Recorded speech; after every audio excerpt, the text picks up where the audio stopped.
מינוי. אנחנו שם אדוני אלוהינו נזכיר.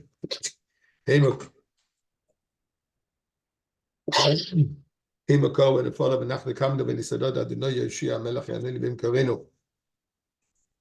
שהפיטרוסר ונדר קוף בייס. שיר המלס לדוד צמחתי באמם לי בייס אדוני נלך. עמדו סוי רגלינו בשורייך ירושלים ונפלם הבנק ישחברו לידו. ששם על השבט משבטי העדס לישראל העדס לשם אדוני. כי שם יושר חיסס משפט כיסס לבייס דוד. שאל שלם ושלם שליה ברכי. שלם החילך. שאל ובא מנסח למען החי וריוי. הדבר נשאל בייס אדוני אלוהינו הבא כשטוב לך. כן. chapitre 150, Nun, Halleluja, Halleluja, Bokotche, Halleluja, Kehoz, Halleluja, Gvos, Halleluja, Halleluja, Halleluja, Sefer Halleluja, Bogov, Halleluja, Tzitzi Leshama, Halleluja, Tzitzi Yisroel, Koil Aneshama, Halleluja, Halleluja. Please, s'il vous plaît. On peut plaît. commencer l'enregistrement? Pardon? Tu es prêt pour l'enregistrement? On peut y aller? Ah, je pensais que tu as déjà commencé. Vas-y, oui, oui. C'est parti. C'est commencé. C'est commencé. OK. S'il vous plaît, mettons tous un peu de tzedaka. Et je veux dédier cette étude aujourd'hui, les Ilou Nishmat, Mosia Bas Reb Alea Shalom. Que Dieu fasse qu'elle n'a même pas besoin d'enterrement, que la Goula s'avère tout de suite. Et de cette manière, il n'y aura pas d'enterrement du tout.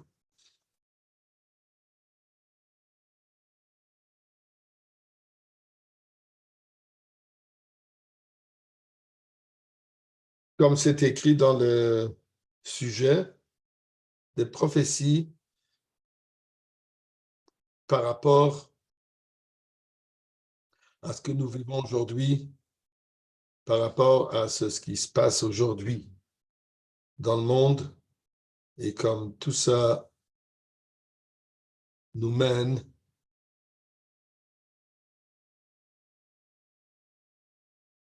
comme le processus de la Goula, bien sûr, est déjà entamé depuis longtemps, depuis que le Rebbe a dit Igi Azman Goulasrem, et on voit comme de plus en plus, oui, je sais, on pense tous la même chose, c'est un peu long, trop lent, mais ça ne change pas le fait que nous sommes dans le processus. Le train non seulement est sorti de gare, mais il est en train d'arriver en gare. Il aurait dû être un express, comme je crois qu'en France, on appelle ça le TGV. Malheureusement, ce n'est pas le TGV, mais quand même, il arrive. Il arrive. Eh bien, il y a deux sujets que je veux souligner. Deux prophéties, si on peut dire de cette manière.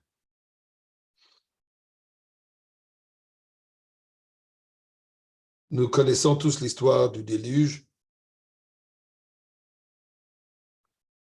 Temps de Noir, Dieu décide que malheureusement, le monde a besoin d'être nettoyé, purifié.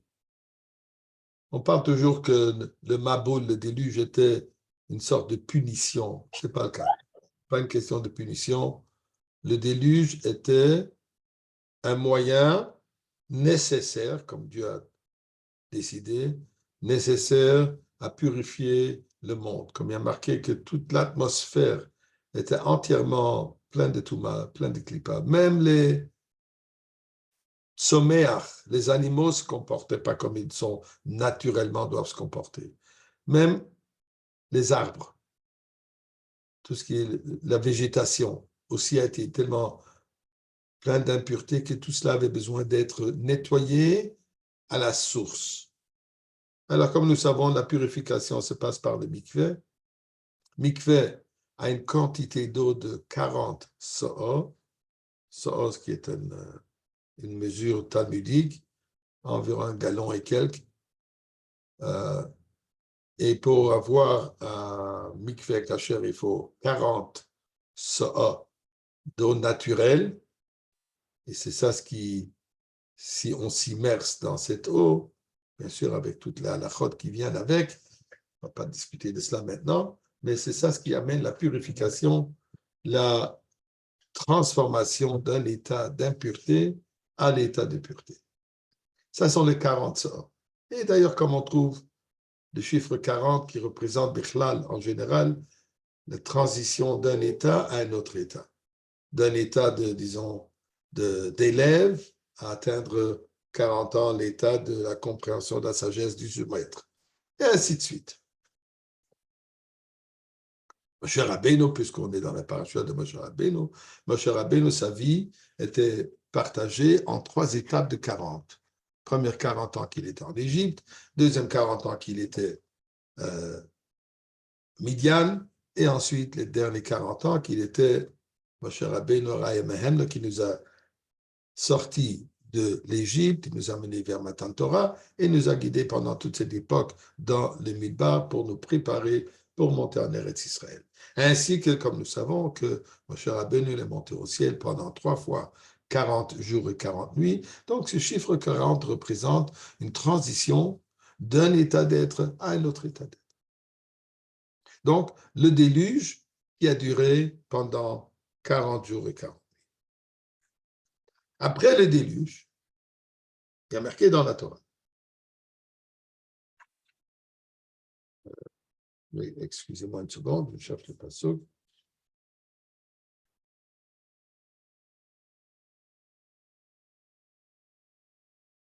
Vayomer Elokim el Noach, Parashat Noach, Perek Ches, je m'excuse, Perek Tes, Pasuk Ches, Hamishi. Vayomer Elokim el Noach el Bonov, Ito el Dieu, il parle à Noach et à ses fils.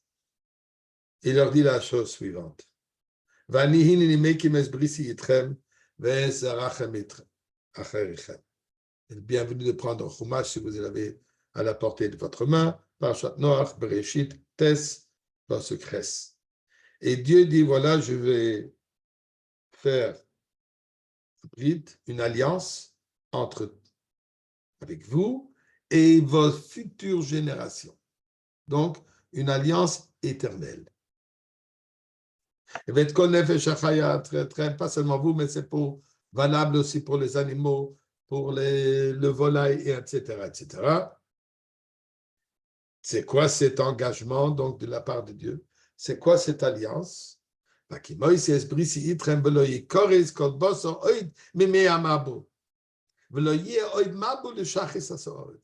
Et Dieu fait une alliance, Dieu fait une promesse que plus jamais il va amener un déluge qui va détruire l'humanité, qui va détruire le monde. Et comme signe, Dieu dit, voici le signe de cette alliance, que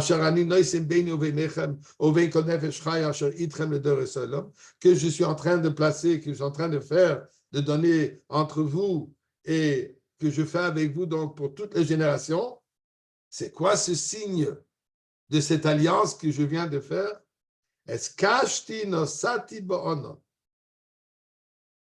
Mon arc-en-ciel, je vais placer dans le nuage. Et ceci sera comme signe, le signe de cette alliance entre moi et vous. Et il continue. Et quand il y aura ce nuage, et vous allez voir l'arc-en-ciel dans les nuages, et là, ça va me rappeler l'alliance entre vous, entre moi et vous, et quoi? Comme il dit, et plus jamais, et voilà, ceci va vous protéger. Donc, ça sont les psukim. On connaît bien où Dieu nous dit que l'arc-en-ciel est un signe de cette promesse divine que plus jamais il va ramener, il va faire un déluge. En général, d'ailleurs, il est même dit qu'il ne faut pas regarder l'arc-en-ciel, malgré le fait qu'il y a une bracha qu'il faut faire quand on voit un arc-en-ciel.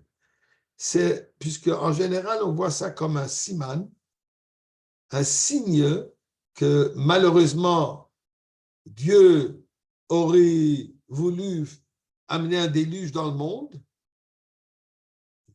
moins à l'endroit, mais dû à cette promesse, Dieu ne l'amène pas. Donc, d'une certaine manière, c'est un rappel à nous de savoir, frère, améliorez-vous. Un appel donc à l'action plus positive, à un changement, à une teshuvah, à faire des mitzvot, des miftzaim. C'est un rappel de quoi que, comme le chauffard qui nous rappelle, qui nous fait trembler, qui nous rappelle un meilleur comportement, d'une certaine manière, le keshes, cet arc-en-ciel, représente la même idée. Maintenant, pour ouvrir et fermer une parenthèse, j'ai entendu un jour d'un artiste au nom de Jan Menses, Alav Shalom, qui lui, il disait, d'ailleurs c'est un convertir, chassid, etc., et qui lui disait que l'arc-en-ciel représente les Sheva mitzvot benenor, mitzvot benenor. Les 7 mitzvot pour l'humanité, les benenor. Pourquoi? Puisque l'arc-en-ciel a 7 couleurs. Et d'ailleurs, d'après ce qu'il m'avait dit, que si on prend une surface ronde et on met les 7 couleurs, des traits de chaque couleur, on tourne ça très très vite, ce qu'on voit, c'est le blanc. Donc l'arc-en-ciel, d'après lui, est relié, que Dieu rappelle à l'humanité, Chevre, Sheva mitzvos benenor.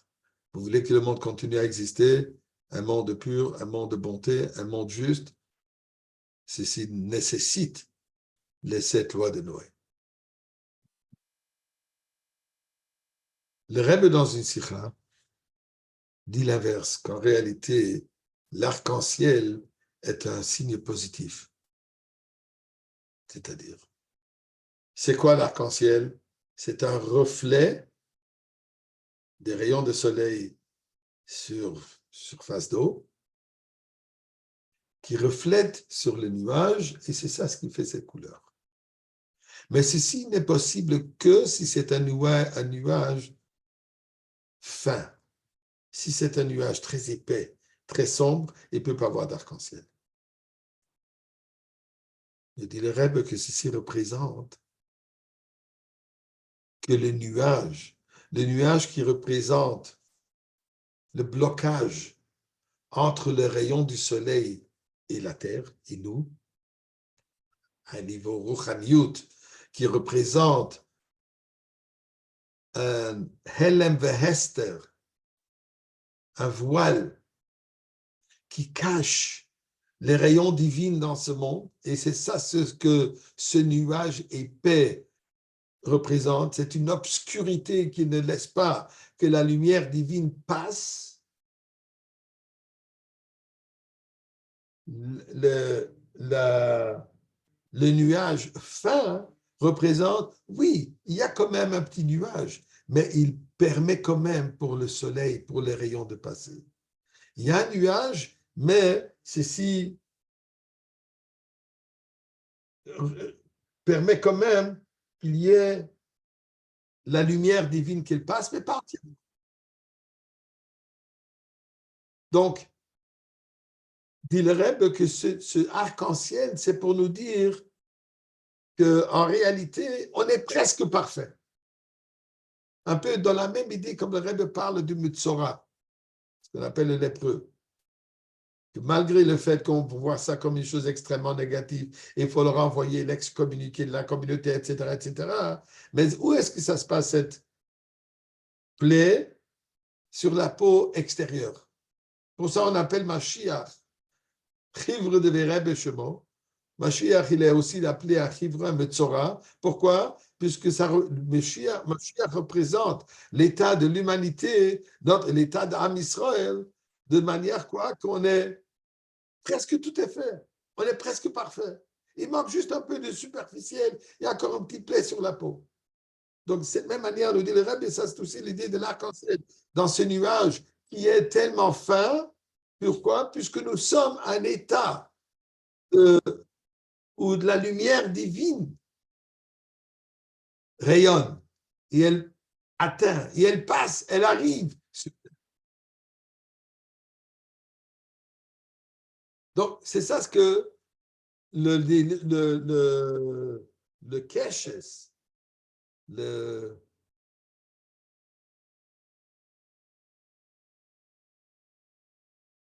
keshes, donc l'arc-en-ciel représente. Regardez maintenant ce qui a marqué. Est-ce que vous pouvez voir, j'ai fait le partage d'écran. Est-ce que c'est assez... Quelqu'un me répond, est-ce qu'on peut voir? Vous pouvez voir?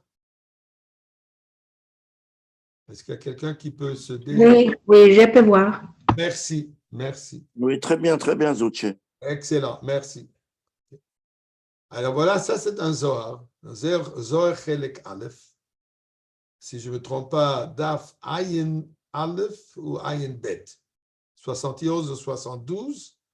Maintenant, je ne me souviens pas si c'est Daf Ayin Aleph, Ayin Bet, Amoud Aleph, donc page 72, folio 1, ou l'inverse, Daf Ayin Aleph, Amoud Beis. Mais en tout cas, c'est là où vous allez pouvoir le retrouver si vous le cherchez.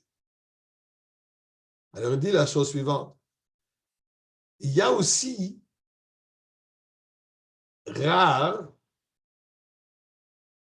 que, comme on a vu, l'arc-en-ciel a les 7 couleurs, mais il peut aussi avoir un arc-en-ciel, cette forme de l'arc-en-ciel, mais qui n'est pas de 7 couleurs, mais qui est plutôt blanc, presque, comment je dirais, transparent. Nous dit les Zohar là-dessus la chose suivante. Aval hay keshes d'ischaze ba'alma, broza alma kaim. Ce keshet, cet arc-en-ciel qu'on pourrait voir, représente un secret. De quoi? Quand le peuple juif va être délivré du galout. Ce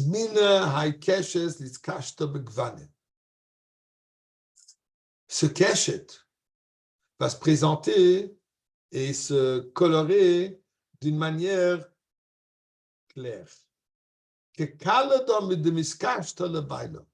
Comme une kala, une fiancée qui est en train de se maquiller pour son mari. Et qui continue. Ce juif, il raconte.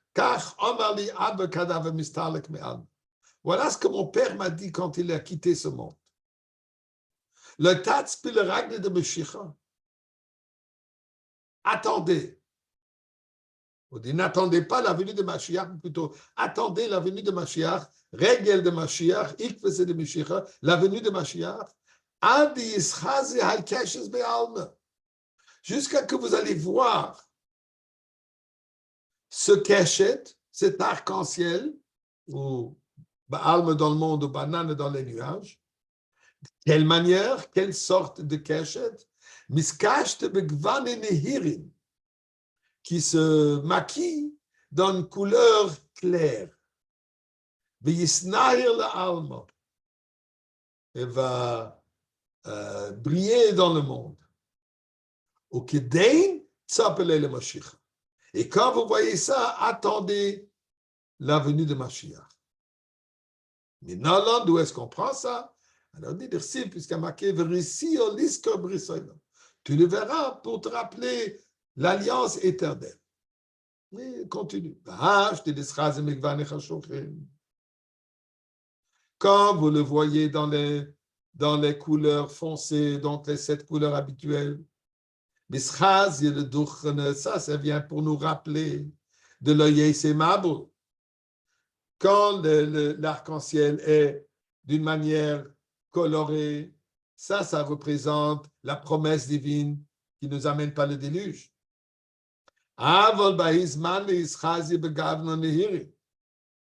Quand viendra au moment où ça va se présenter dans des couleurs brillantes, blancs,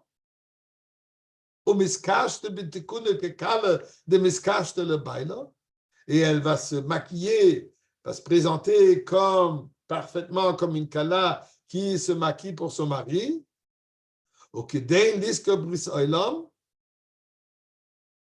et qui vient pour nous rappeler l'alliance éternelle, mais quelle? Et Dieu va nous rappeler, ou se rappeler, de cette alliance qu'il a fait dans le Galout. Pour quoi faire? Il va l'élever de la terre. C'est ce qui a marqué. Maintenant, il prend des psukim. Ou Vikshé Sachem Elokem, mais David Malcolm, c'est à nous de rechercher Dieu et David, le roi David, qu'on dit toujours, Kiddush Levana, etc.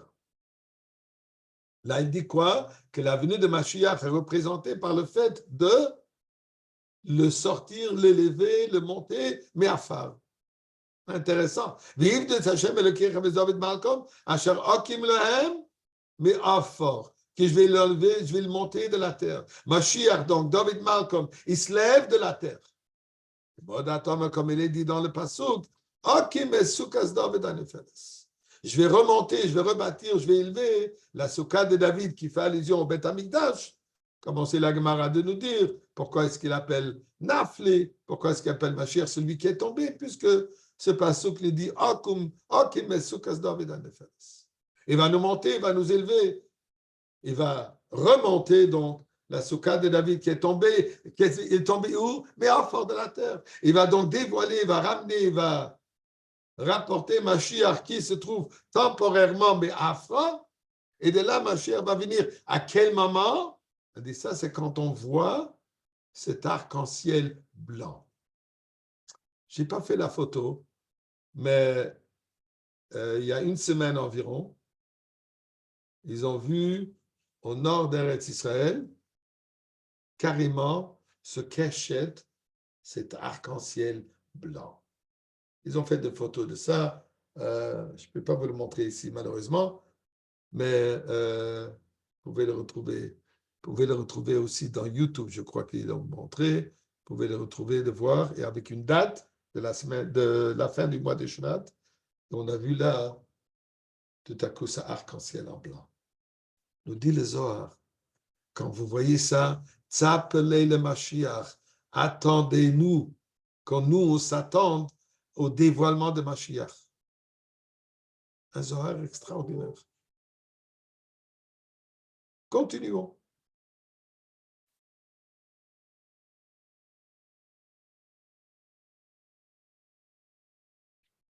Une chose est claire. Comme le Rebbe a dit, que tous les événements qui se passent aujourd'hui à travers le monde ne sont pas des événements isolés. Tout cela, c'est que Mashiach mène le monde vers la Goula. Ça, c'était textuel, les paroles du Rebbe. C'est sûr et certain que ce qui se passe aujourd'hui en Eretz Israël, cette guerre à Gaza, c'est sûr et certain que ça fait part du processus, pas un siman. Faites bien attention, on ne cherche pas des simanim. C'est le processus, c'est part du processus de dévoilement de la venue de Mashiach. D'ailleurs, il y a quelqu'un qui l'a dit, ce n'est pas vraiment une approche rabat, mais c'est quand même quelque chose de beau. Il dit, le plus grand, le mouvement, l'organisation qui a fait le plus de balai tchouva, qui a unifié Am Israël, qui a mené une ardoute extraordinaire et qui amène tellement de gens qui retournent à leur source, c'est Yemar Shemam, le Hamas. C'est inconcevable, c'est incroyable. Combien de personnes aujourd'hui, en Eretz Israël comme à travers le monde, qui simplement se sont reconnectés à Kadosh Baruch Hu, à Torah et Mitzvot, d'une manière concrète, Tefillin, Tzitzit, Shabbat, Adlakat Nerot, tout ce que vous voulez. On n'arrête pas d'entendre encore et encore et encore et encore des gens qui sont qui représentent différents mouvements, des artistes et des politiciens, tout ce que vous voulez. On n'arrête pas d'entendre cette réalité comme les gens reviennent à la source. Mais il y a encore un autre aspect.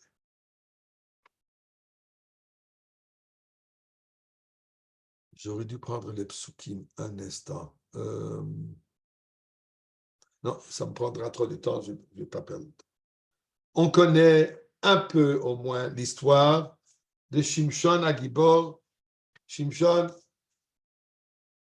qui était du Shevet Dan, un des juges qui était le chef spirituel, le juge de la communauté à cette époque pendant 20 ans. Et intéressant, il y a marqué qu'il a régné 40 ans, malgré qu'il n'était que 20 ans, mais puisque son influence est restée même après son décès.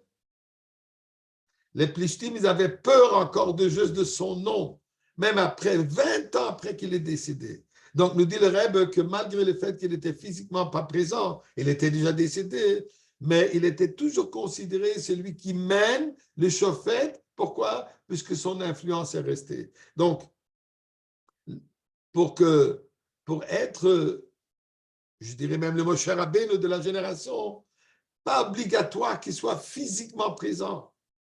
Son influence, son message,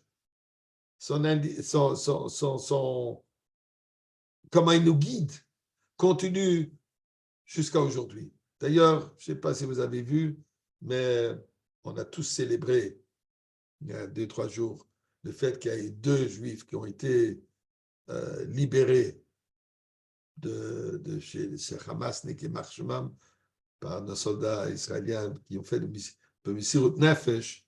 Mais je suis sûr que vous avez entendu que la fille et la famille, ils ont entrepris d'allumer les bougies de Shabbat, ils ont entrepris de poser le tefillin tous les jours. Ils ont même demandé une paire de tefillin pour que dès que son père sorte, qu'il puisse mettre le tefillin. Donc ça représente cette foi absolue qu'elle a eu quand elle va être délivrée. Et ensuite, ils étaient au Ohel chez le Rebbe, mais ils ont aussi écrit une lettre ils ont aussi placé une lettre des Igot Kodesh. Si tu veux, Gérard, je vais te l'envoyer si tu ne l'as pas vu encore. Et si toi, tu as une manière de le monter dans ton site, ce sera très intéressant de le montrer. Malheureusement, je ne vais pas le faire maintenant. Mais dans cette lettre... Envoie-le-moi. J'ai entendu pour le OL déjà. OK, pour l'OL, tu as entendu. Alors aujourd'hui, je crois que c'était aujourd'hui que j'ai reçu une copie de la lettre d'Igot Kodesh où le Rebbe parle là-bas dans cette lettre. Je viens entendre des nouvelles que prisonnier tel et tel et tel et son groupe ont été délivrés. Dans cette lettre que le Rebbe dit.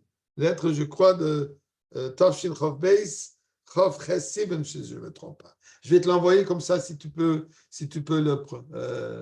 l'envoyer aux gens. Envoie-moi. Je vais te l'envoyer, Blineder. Donc, ça, c'est par rapport, donc, juste pour le dire, comme le Rebbe, il est présent avec nous, il nous guide, etc. Mais on ne se contente pas avec ça. On veut bien sûr l'avoir ici physiquement. Revenons à ce que je disais ici. Donc, Shimshon HaGibor, qui, pendant tout ce temps, il était son conflit et ses batailles étaient toujours avec les Philistins. Et il n'arrêtait pas de trouver, il cherchait tous les moyens comment vaincre Shimshon. Ils n'ont jamais réussi. À un certain moment, Shimshon s'est remarié une 2e fois avec Dalila, qui était aussi une fille de Plishtim, qui l'a trahi. Elle a réussi, malgré lui, à lui sortir son secret de sa force. Pourquoi est-ce qu'elle voulait faire ça? Puisque les Philistins lui ont promis une fortune si elle va réussir à avoir le secret. Et elle était d'accord, après tout. Et Shimshon lui a dit le secret, que la raison de sa force, c'est une force surhumaine, c'est une force miraculeuse. Pourquoi? Puisqu'il est un nazir. Depuis, encore avant sa naissance. Comme l'ange avait dit à sa mère et à son père Manoach et Zalphonis, de savoir que cet enfant doit toujours être un nazir. Nazir, parmi les choses, il n'a pas le droit de boire du vin, il ne peut pas être tamé et aussi il ne peut pas se couper les cheveux. Donc sa force surhumaine, ils disent même que Shimshon n'était pas capable de marcher. Ce n'était que quand il avait cette force que là, quand il avait besoin de cette force pour se battre contre les Plishtim, c'est là où Dieu lui a donné la force de pouvoir marcher et de se battre. Quand elle a eu ce secret finalement, elle a rapporté ce secret aux Plishtim Et là, ils sont venus un soir, lui ont coupé les cheveux, et depuis, il a perdu cette force. L'histoire nous raconte, tout ça, on peut regarder dans Shoftim, Aleph, je crois. Et ils l'ont pris en chaîne. Et comme ils sont très capables de faire, ils l'ont aveuglé des yeux. Ils l'ont sorti, ils l'ont arraché les 2 yeux, il est devenu aveugle. Quand ils ont vu leur grande victoire, ils ont préparé une grande fête dans une salle immense où les Plishtim, ils sont venus, ils ont fêté leur victoire contre Shimshon. Ils ont dansé et fait leur stupidité devant leurs idoles. Et à ce moment, ils se moquaient, taquinaient Shimshon Agibor. Aveugle, il ne peut rien voir, mais il réalise de quoi il s'agit. Il demande à la personne qui le menait de l'approcher devant un des poteaux, devant les poteaux, sous prétexte je veux me reposer un peu, je suis fatigué, que je puisse me poser un peu, m'accrouter sur ces poteaux. À ce moment,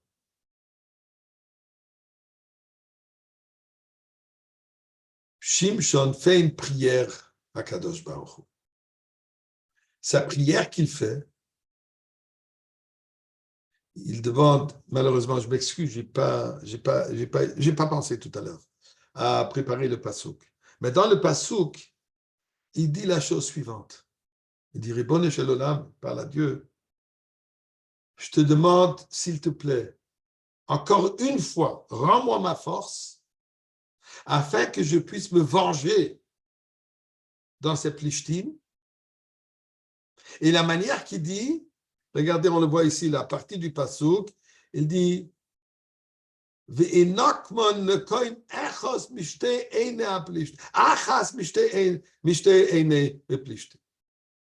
veux me venger un œil des 2 yeux que les Philistins m'ont arrachés. Et là, nous connaissons l'histoire. Il a ressenti sa force, il a basculé ses poteaux, l'immeuble qui s'est effondré. Thomas Nafshim Plishtim, lui-même, il a été tué ensemble avec les Plishtim, et plus tard, ils ont trouvé son corps, ils l'ont sorti, ils l'ont enterré. Regardez ce que Reb Levi Yitzchok, le père du Rabbi, dans Torah Levi Yitzchok, ce qu'il dit. Où est-ce que c'était cette histoire? Où est-ce qu'ils l'ont amené? Quel peuple? Les Plishtim, les Philistins. Ça correspond aux Palestiniens, même que ces Palestiniens qui se disent Palestiniens ne sont pas du tout des Palestiniens, c'est un mélange de tout ce que vous voulez, mais ça s'appelle le peuple palestinien. Et où c'était? À Gaza. Tout l'événement de Shlomo Amel, de Shimshon Agibor, dans cette salle qu'il a effondrée, qu'il a tué, comme il y a marqué que ce moment, il a tué plus de Plishtim qu'il a tué durant tous ses 20 ans de vie. Ça s'est passé à Gaza. Dit Reb Leivik, et je vais vous lire, que chez Tipol Aza Tova Yagoula Vibone Beis Hamikdash. Quand Aza va tomber, c'est là où viendra la Goula, on va reconstruire le Beit Hamikdash. Kizel Umazel Oso Elekim. Klipa, et le miroir, un envers rencontre de l'autre. Que chez Zeyipol, quand Aza va tomber, Zeyakoum. Kizel va Yakoum, la Goula, le Beit Hamikdash. Aza dit Reb Levi, c'est quoi le mot Aza? Qu'est-ce que ça représente? Milachon Azud Panim, la chutzpah, qui est quoi? Malchus de Klippa, Hasat et Datum. Incroyable ce que Reb Levi écrit. Nous savons aussi parmi les histoires de Shimshon Agibor, on sait qu'à un certain moment, il était enfermé dans un endroit, il a arraché les portes il les a amenés loin, il les a jetés. Quelque chose avec qui nécessitait une force incroyable. Quelle porte? Hasha'arim shel Aza. C'était les portes de Aza. Kashim Shenagiber a arraché. Elle avait quelle taille? Alors il y a marqué, elle était Shishim Amo. 60 coudées. Coudées, c'est environ entre 50 et 60 centimètres. Et qu'est-ce que ça voit? Au Kenek dans Bekdusha.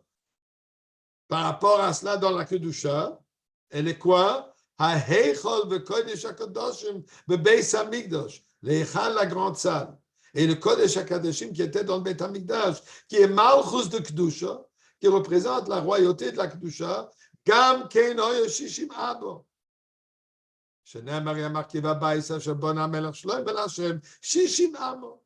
Il dit donc les portes que lui il a arrachées correspondent aux 60 amos du Beit Hamikdash et de Kodesh HaKadoshim.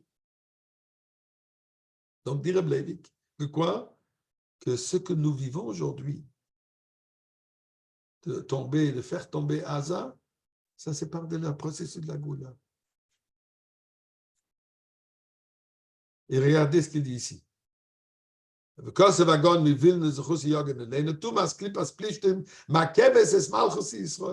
La Touma et la Klippa des Plishtim retient Malchus Israël. C'est pour ça que Shimshon HaGiber a demandé quand il est mort, il a demandé une kama pour un de ses yeux. Chez Nikro le Plishtim, que les Plishtim lui ont arraché, comme il dit le pasuk,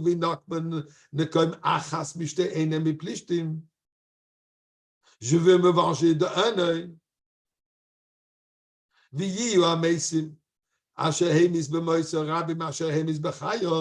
Et les morts qu'il a causés, ceux qu'il a tués quand il est mort, plus que ce qu'il a tué durant tout son vivant. Et regardez ce que Rachid dit.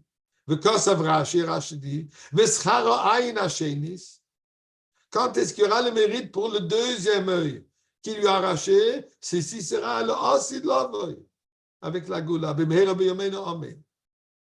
Nous dit donc Reb Leivik qui rapporte ici de Rashi, et c'est ce que l'histoire qui quoi? Que Shimshon HaGiber, il a demandé, il a tué Asa, il a tué les Plishtim pour se venger d'un œil. Mais c'est quoi l'idée de se venger d'un œil? C'est quoi cette affaire de cet œil? On peut peut-être expliquer. Nous savons la différence entre la vue et l'ouïe est quoi? La vue, elle est certaine. La vue représente une connaissance, certitude. Comme on a eu le moment de Matan Torah, on a vu Royin Esanishma, on a vu la parole divine. Le temps de la Geoula, au temps de comment est-ce que Mashiach va nous enseigner la Torah Chadasha, sera de manière de Reiya. Toutes les nations verront. Ce sera tout par la vue. Pourquoi? Puisque la vue, c'est une certitude à 100%. Si je vois quelque chose, il n'y a personne qui peut m'influencer, me faire changer d'avis de ce que j'ai vu. Cette fameuse expression en français et en anglais, je l'ai vu de mes propres yeux. Qu'est-ce que ça veut dire? Il y a une certitude à 100%. Je ne vais jamais changer d'avis si je vois quelque chose et tu pourras me dire 1000 fois non, ce n'est pas ça ce que je vois, c'est ce que je vois. Tu pourras peut-être me faire croire que ma vue n'est pas bonne, mais en tout cas, c'est ça ce que je vois. Donc, Reiya représente la certitude. Chachamim, on nous dit, le leader de la génération est quoi? Einei ha'eida, sont les yeux de la communauté. Shimshon, c'était les yeux de la communauté. C'est lui qui a dirigé. Malheureusement, il a été aveuglé. Encore en galoute. Dit Shimshon HaGiber, au moins en galoute, répare-moi un œil. Voir avec clarté, 100%, avec une clarté de certitude et deux yeux, non, durant le galoute, on ne peut pas le voir. Mais au moins un œil. Je veux au moins pouvoir voir que dans le temps, même dans le temps du galoute, qu'on puisse au moins voir avec un œil la vérité de quoi il s'avère. Est-ce que ce n'est pas ça ce que le Rabbi nous dit? Il faut ouvrir les yeux. Il faut voir. Voir quoi?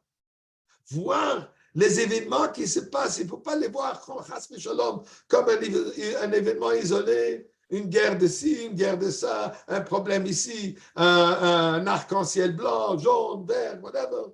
Différentes belles. Non, il faut voir clairement que tout ça fait part de la réalité de la venue de Mashiach, que nous sommes en train de dévoilement de Mashiach. Mashiach est déjà là, comme le Rebbe dit. Mais de dévoilement de Mashiach et la venue de la Goula. Tova HaGoula, il dit la Goula ne viendra pas Mashiach, puisque Mashiach est déjà là. C'est qu'on a besoin que il se dévoile et qui nous amène la Goula, la délivrance finale et la construction du Beth Amikdash. Donc, nous dit Rashi, durant cette époque du Galout, et surtout de voir ce qu'on passe aujourd'hui avec Asa. Et si je peux me permettre un peu des sentiments, des pensées personnelles, on voit quelque chose d'extraordinaire. Maintenant qu'on arrive à la fin, que bon, Hachem et miraculeusement ils tiennent fort, où est-ce qu'ils sont prêts? Rentrer dans Rafiach. Je reviens tout de suite au mot. Le monde entier, sans exception, sauf le gars de l'Argentine, qui est aussi un miracle de soi-même, qui représente quoi cette affaire de ce nouveau président d'Argentine? Que les nations sont en train de reconnaître la vérité. Et ils savent que où est-ce que la vérité se trouve? À 770, chez le Rebbe, au OL. Si je peux me permettre d'ouvrir et fermer une petite parenthèse, juste après que, comment il s'appelle, Milei, le président de l'Argentine, il est monté, il a eu la présidence. Quand j'étais dans une prison, et un des gardiens là-bas me pose une question, elle dit, mais j'ai remarqué de son anglais que c'est plutôt un anglais un peu espagnol, avec un accent espagnol. Et elle me pose la question, elle dit, je vois, vous êtes rabbin, c'est quoi cet endroit? Est-ce que je connais cet endroit à New York, un endroit qu'il y a des miracles qui se passent là-bas? Un endroit dans un cimetière miraculeux, est-ce que je suis au courant de quoi il s'agit? Je dis, oui, je suis au courant, c'est le Rabbi, c'est le Ohel, et c'est là où le Rabbi se trouve, je ne sais pas. Mais en tout cas, c'est le Ohel, et de là, il y a des miracles continuels. Elle me dit, oui, puisque le fait que lui, il est devenu président de l'Argentine, ça c'est complètement miraculeux. Ça n'a pas d'explication naturelle. Le monde entier reconnaît Ohel. Le monde entier reconnaît Rebbe. Le monde entier, je ne vais pas rentrer maintenant dans cette polémique, ce dilemme, cette situation des tunnels de 770, pas rentrer là-dedans. Ce qu'ils ont fait, c'est sans permission, ça ne se fait pas. C'est pas ça. Mais malgré tout cela, le monde entier aujourd'hui sait, et c'était dans le monde entier, qu'il y a une synagogue à New York, qu'il y a une shul à New York, où ils ont fait des tunnels. C'est quoi cette shul? C'est 770, c'est Beis Moshiach. Imaginez-vous si quelqu'un aurait fait un petit trou quelque part dans une synagogue ailleurs. Est-ce que le monde aurait entendu de cette histoire? Non. Donc, il y a ici un dévoilement absolu de Beis Moshiach, du Rebbe, de la Géoula. Et qu'est-ce que maintenant ils sont en train de dire aux personnes acceptent que Eretz Israël va maintenant rentrer à Rafah? Pourquoi? Puisque ça, c'est la fin. Ça, c'est la fin. La fin de quoi? De la destruction de cet Amalek. C'est la fin de Tipol Asa. À la Klippa, ils ont peur de cela. Intéressant. Comment s'écrit Rafiach? Et ça, j'ai entendu il y a 2 jours de quelqu'un. Avant la prière, il me dit l'endroit où ils sont en train maintenant de rentrer, d'ailleurs d'où ils ont pu sauver ces 2 otages, et Bezrat Hashem, nous tous qui sommes otages, on va tous être livrés. Rafiach s'écrit comment? Resh, P, Yud, Chet. Enlevant le Yud, ça nous donne Rapach. Ça ne fait pas allusion au Rapach Netzutzin, les 288 étincelles, que ça c'est tout le travail du Galout. de les élever. Et maintenant, ça me donne l'opportunité de me corriger. Il y a quelques semaines, j'avais dit qu'en Égypte, ils ont les 200, ils ont 210, c'est pas vrai, c'est 202, Erev Rav, Vegam Rav Yetzu, et merci Gérard de me l'avoir souligné. Donc 202 de ces Nitzutim ont été déjà arrangés, purifiés dans le Golus Mitzrayim, et tout l'exil que nous sommes en train de vivre depuis, ça c'est pour élever, purifier ce qui reste, les 86. Et comme le Rebbe nous a dit, Nunbeis, que ça a été terminé. Avoy de Sabirurim était terminé. Donc nous avons maintenant Rafiach. C'est Rapach, Nitzutin, et qu'est-ce qu'il y a le Yud? C'est quoi ce Yud de Rapach? Le Yud, c'est Dieu. Le Yud, c'est Am Yisrael. Et le Yud, peut-être, c'est le Yud de Yechida de Mashiach. L'âme de Mashiach, c'est le niveau de Yechida. Donc ça, c'est maintenant la dernière étape. Et nous prions à Kadosh Baruch, il ne faut même pas passer par cette étape, que la Goula s'avère tout de suite. Mais à comprendre, à savoir, nous sommes en train de vivre les moments les plus intenses, les plus extraordinaires depuis la création du monde, depuis le premier moment où Dieu a dit c'est l'esprit divin, comme dit le Medrash et le Rachaim, on en parle longuement. Représente nous sommes en train de le vivre comme c'est en train de se dévoiler, c'est en train de se réaliser devant nos yeux. Mais quoi? Parfois, celui avec qui le miracle s'avère, il ne le réalise même pas. On n'est pas en train de réaliser, de constater ce qui se passe. Ce qui se passe, nous sommes en train de vivre la finale, la Goula absolue. Le Rafiach, Reish Peiches, le Yud de Yechida, et chantons tous ensemble Yechia de Neinu, Mereinu, Rabbeinu, Melech HaMashiach, l'Olam Voed, qu'on mérite déjà, qu'on voit la Goula, qu'on voit le dévoilement du Rebbe Melech HaMashiach, comme il nous mène, comme il dit ici, Yibon Beis HaMikdosh, et on se retrouve immédiatement dans le Beis HaMikdosh. Amen.